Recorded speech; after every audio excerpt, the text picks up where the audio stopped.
Okay, welcome to the chair reviews. Take one. Woo!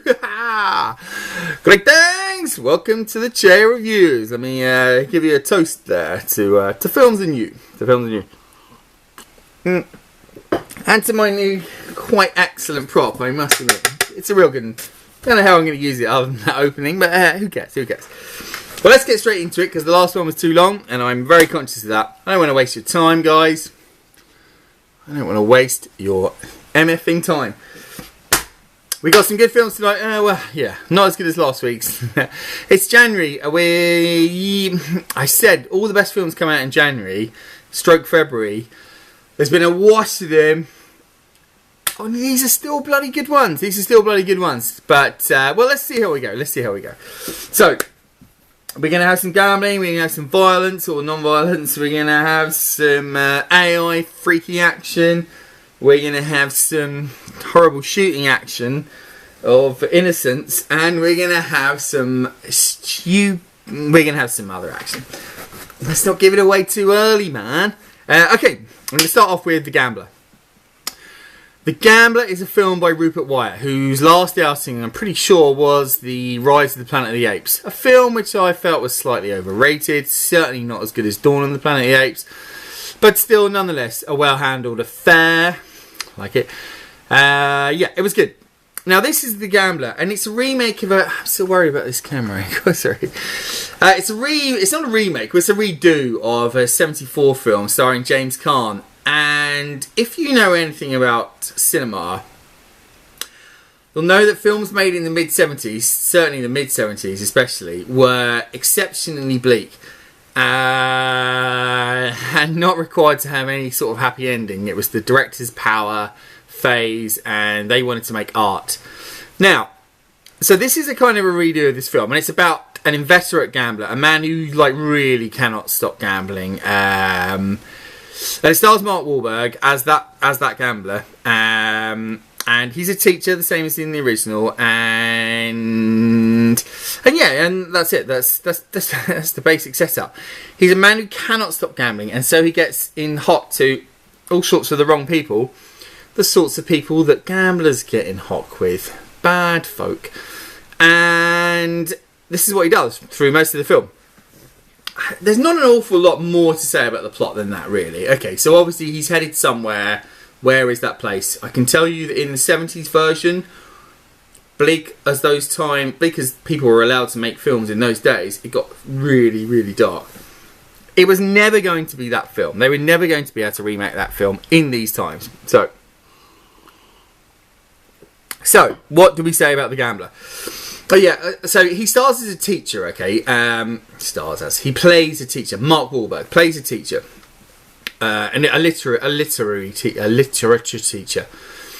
And yeah, so let's talk about the two sides of him. The two sides of him are one dealing with lots of loan sharks and stuff, and dealing with his mother. And in all those times, Mark Wahlberg is a taciturn git. He's really, really good at giving straight truths to people who are going to do him harm for those very truths. Some of the scenes that really work are him like tied to a chair, essentially, with these big loan sharks. Among them, Omar from The Wire, if you've seen that. And Walter from The Big Lebowski, John Goodman. There's another one, and there's a Korean guy in there as well. And these people all want him for some money. And some of the really, really good things are him just like in a chair, just saying, and they're saying, "You got to give us the money." And he cannot stop gambling. You know, you watch him gamble away like hundreds of thousands of pounds. He can't stop doing it. And he just sits there and he's just like, well, look, I haven't got your money. There's no chance I can get your money, so you're just going to have to kill me, aren't you? If you're saying you're going to kill me, you're going to have to kill me. And those scenes really work, man. I was really enjoying those. Really, really good fun. And you're just going, wow, this guy, like, separate. If all these scenes were separate, you would be thinking, oh, wow, this is a guy I want to follow around. He's like what's going on in his mind? He just doesn't give a monkeys. But then, Then you have all the other relationships in his life, including him doing tutorials to his literature class, him trying to get off with this girl who's in his class as well, a bit dodgy. And in all of those scenes, he comes across... I've read a lot of things saying, oh, you can't get along, you can't sympathise with a character who doesn't care about his life. Yes, you can. You definitely can. Well, not necessarily sympathise, but worry about. And I did with the James Caan character in the original. I've done with lots and lots of characters from the 70s. People who have a certain disregard for their own safety. But what is wrong with this guy is that he whines on about it all the time. He's such a whinging get. In all those things I talked about, he's very taciturn, he's very non-vocal with the loan sharks. But with everyone else, he just goes on and on and on about how everyone's useless, how everyone's rubbish, how everyone in his class is rubbish. Incidentally, he would definitely have been sacked long ago. He just whines on and on and on. It goes on too long. These long, long speeches that you can imagine the writer was saying, oh, this stuff's amazing, but it doesn't work for the character. A character like this needs to be enigmatic, and it doesn't work. It's too boring. It's not that you don't care, you just want him to shut the hell up. So those parts really, really don't work. So that's there's a clash. There's some good stuff. I'm just going to say you cannot expect it to be as bleak. Watch the 70s one. Honestly, it's got a really good ending. This has got a kind of a nice. Hey, I've just ruined it, haven't I? But anyway, it's a high... I'm going to give it a high tier. It's sort of okay. I like Mark Wahlberg. He's got a lot of charisma. In part, that's the problem. He's too charismatic for this kind of a role. He should be more enigmatic. There you go. The Gambler, high chair. It's baby time. Baby food time, high chair. The Gambler. I wouldn't... Wait till it's on TV. Yeah. What's next? A Most Violent Year. A film I was really looking forward to. And I said that with a face that said I didn't enjoy it. But I did. It's a film by J.C. Shandor, and I've already spoken to him. Oh, spoken to him? Oh, yeah, he's an old pal. I've already spoken about him once before. Because he directed a film called Margin Call about the financial collapse, which I really, really like. Very talky film. He then directed All Is Lost, which I really liked. Not as much, but it's very, very good. And that's about a man stuck on a boat when there's absolutely no talk. Now, this is a film that's, again, quite a talky one, I think. Stars Oscar Isaac. Oh, I should have started this. I should have said it's Oscar week. It's the lamest joke ever, so let's forget I've even bothered putting it in. Stars Oscar Isaac as a man, a dustbin man, essentially. No, he's a heating oil man. Sorry, he's a heating oil man, and he's trying to run his business in 81 New York, which I did say it's called A Most Violent Year, didn't I?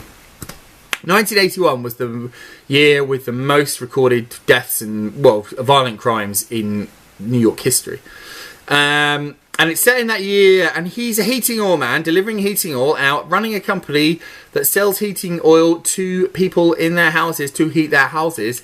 And he's married to Jessica Chastain, and she's a little bit mobby. She's a little bit mob related. And he's in this business where everyone's a bit of a gangster, and it's a violent year, and these are violent times, and people are willing to do kind of bad things. Not him. He's the man who stands up against it. And that's the setup, and things roll along, and and it's a good film. I really liked it. Oh, yes I did. Sorry. I've had a few more beers than I normally would have. Apologies. But yeah, it's a really good film. It's beautifully made. It's really well shot. It's like lovely evocative. Yeah, it feels like it was made in the 70s. It's very much a throwback to kind of 70s, late 70s, 80s cinema, which I absolutely love. People have mentioned Sidney Lumet. I think that's fair. I don't think he's in that class with this film, but it's really decent, and it's really about a man under pressure to not do the wrong thing, or as people are telling him, the right thing, to go the violent route. And he's a man who, in a violent time, is trying not to be violent, and it really works.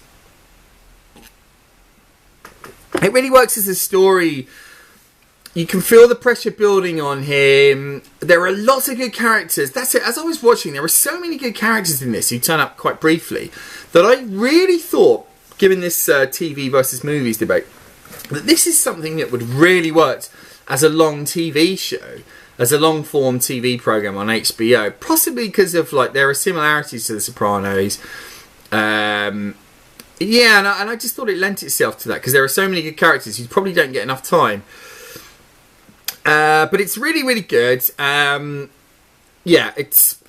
enjoyable film. Lots of press is going on, lots of stories. There's a brilliant... I've never seen a slow speed chase. Instead of a high speed chase, a slow speed chase. But there is one in this film, and it's really, really, really good. I really enjoyed it. That elevated it somewhat. The problems with it are that it is... I think it feels sometimes a bit long, which means there's not enough going on. I think he could have mined some of the situations for a little bit more drama than he does. And they are left. He strikes for this kind of realism, and I think he could have... I think he could have gone for a little bit more drama. But it's still really good. I hope people keep making these films. 70s throwbacks, and I'm going to go on to another one in a minute. But I liked it. I've struggled again, like with American Sniper, between 1 or 2 thrones. I'm going to go 1 because I think it's a little bit too slow. But it is beautifully made, very well played, very enjoyable. It's a good film. Definitely check it out. And Most Violent Year. So, the next one is the film of the week, I would suggest, is Ex Machina or Ex Machina. Yeah, I'm saying Machina. But people are saying Machina. I don't know. Let's see what the watching Machine thinks. So this stars, again, Oscar Isaac. My Oscar joke. Oscar Isaac as a billionaire inventor and Donald Gleeson as a man who wins the lottery. He's an employee who wins the lottery and goes to his really idyllically set facility out in some estate that's like billions of acres wide. Not billions, obviously, but... yeah, and he goes there, he wins this lottery, he goes there to meet Oscar, who's a bearded, brilliant character. A drunkard. Oh, he's really, really great. Yeah, Oscar Isaac, I think, is one of the big, if he's not a star now, he's a big star coming. But anyway, so he goes there, and Oscar says, look, I want you to look at this. He's called Nathan Bates. Sorry, I should remember these things. And also I should remember that it's directed by Alex Garland, who's normally a writer of The Beach, Never Let Me Go, Dread, and he wrote The Beach, the book as well, I think. He's a really, really great writer. And I think now he's a really great director. So he says, he gets to this place, and Oscar Isaac says, look, I want you to do this test to see if an AI is truly an AI. And the AI machine is an amazing robot with the face of Alicia Vikander. Hasn't been in too many English-speaking films at the moment. A Royal Affair and some Nordic things. But, And so then what happens is this... Well, I won't even tell you any more plot details. That's the setup. He has to prove that whether she's intelligent, whether she's truly got consciousness or not, whether she's alive, and that's it really. And then what you have is this three-hander with Donald Gleeson meeting the robot to do these talks, and Oscar Isaac in the background manipulating a little bit, getting drunk all the time. He's an absolute arse, and the tension. I should mention. Yeah. It's a tense film. As soon as he gets there, as soon as they meet each other, there's this real awkwardness where where I'm just going to call him Oscar. He sets this guy on edge completely all the time, whether he's just socially unaware or he's just an arse. He doesn't care. He's kind of got this god delusion about himself as an inventor. And there's this awkwardness that runs all the way through everyone's interactions, and it is fantastic. So those are the characters. The way it's shot is beautiful. Everything's at one time crisp and at the same time got this warm fuzz around the edges of the browns and the whites that throws back again to the 70s. And also the precepts and the concepts of this film are very 70s. There's a Kubrickian nature about it that feels fantastic. There are lots of little red lights that make you think of Hal anyway, but there's a kind of clinicism to it that's terrific, but yet a warmth with the characters, the way they're portrayed and the way they're set out. Yeah, well, I can't tell you much more than that, except that I think it's absolutely terrific. This film is kind of made for me, you know. This is the sort of film exactly I like. It's so sci-fi. Oh no, that's unfair. It's got loads of really brilliant sci-fi mentioned, but just in casual conversations. So it doesn't feel overwhelming. There's no professor saying this stuff. He's just saying, just fucking tell me what you think she's like. And in that, out comes the sci-fi. It's really, really well done. Silkily directed. Brilliant close-ups. I think the choice of shots is very, very, very, very good. I really enjoyed it. I would absolutely recommend it. Let's leave it there. That'll do. I'm going to go with the Three Thrones. It's a skin of the teeth Three Thrones. It's a skin of the teeth. But I love the ideas and I love the filming so much that I'm going to say 3. I can't keep giving away Three Thrones, but I am going to give it to that film. Ex Machina, Ex Machina, do whatever. Yeah, go see it at the cinema. I think it's terrific on the big screen. Definitely. Okay, on to some DVDs that I've seen. First one I recommend from a friend is Fruitvale Station. And the Fruitvale Station is the name of a station in the Bay Area of San Francisco, I think, Oakland, whatever. I get mixed up with these things. Where a guy, and this is not a spoiler, where a guy called Oscar Grant, his name was, hence Oscar Week, blah, blah, blah. I've played out my joke. It's a bad joke. Oscar Week, yeah, where he got shot to death, in fact, by a policeman in sorry, I don't know the year. 2000, probably, something. So, it's shot, this is a film that shows you that incident at the very beginning. So it says this man gets shot. And then what it does is show you 24 hours of his life before that event. And it's New Year's Eve, which is kind of poignant as well.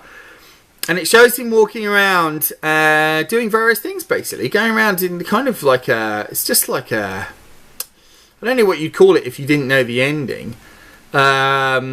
You'd be thinking something was coming. Occasionally I thought, should they have shown in the beginning? But then I think they should have, because you'd just say, well, this isn't about anything. So it shows this guy, and what it does, it shows like a couple of sides to this guy.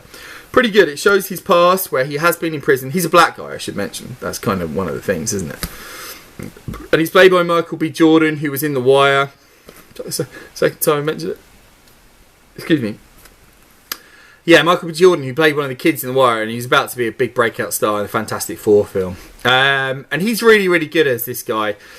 It shows his past when he's in prison. He's been in there for dealing drugs. He's quite quick to violence, which is good.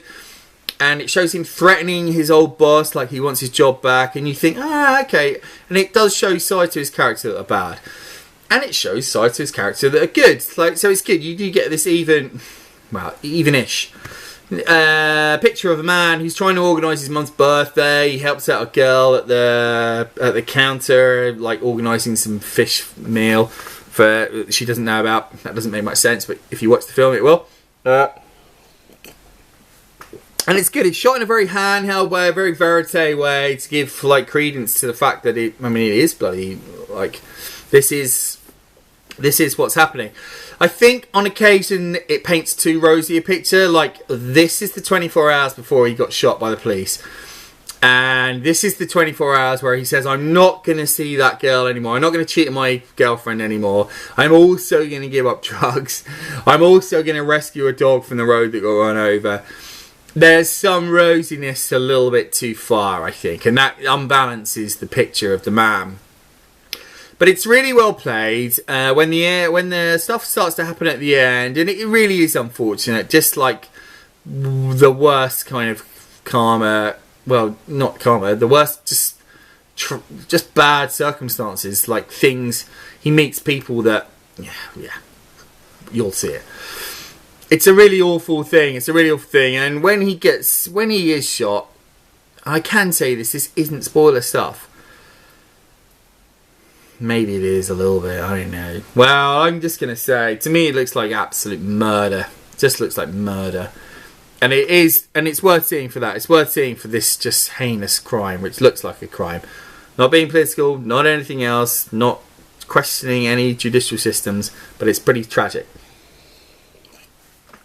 So yeah, for the unbalanced stuff, I mean, it's not groundbreaking in what it does, but it's a really good film and it's got a really good ending. It's definitely a throne for Fruitvale Station. I really liked it. Okay, the last one I'm going to leave you. That was a bit of a downer, so I'm going to leave you with Absolute Tosh. Absolute Tosh before I go to sleep. Directed by Rowan Joffe, whose last film was the absolutely pathetic remake of Brighton Rock. Pathetic. And Brighton Rock I love. Whose dad was Roland Joffe, who directed the brilliant Killing Fields and the brilliant The Mission. Now, unfortunately, his son isn't in the same vein as his dad. Before I Go to Sleep stars Nicole Kidman. It's from a book. She is a woman who forgets everything every time she goes to sleep. When she wakes up, she's got a husband, Colin Firth, and a doctor, Mark Strong, the absolutely fantastic Mark Strong, who's always good in everything and raises the bar consistently. I love him. He's brilliant. So she forgets everything every time she goes to sleep, and she has this camera to remember her, and the doctor rings her up. And so starts a thriller, a real thriller. Things change, people twist, people turn, people are not, people do things that are unexpected. It's utter tosh. It's ridiculous. I mean, it's just funny. But I sat through the whole thing with a smile going, what? No way. That is just silly. The pacing's weird. It's only 90 minutes. So it's kind of worth the watch. If it comes on TV on a Friday or a Saturday night, watch it. I'm going to give it a high chair. It's by no means good, but it's by no means bad either, really. I kind of enjoyed it. It's silly. There's quite some brutality in there. Some quite nasty stuff. But it's absolutely silly. It's almost quite badly acted. But I'm just going to give it a high chair because I definitely enjoyed it. It's silly. It's rubbish. It's rubbish, but watch it anyway. But definitely watch Ex Machina. I think that's the takeover, guys. Bye-bye.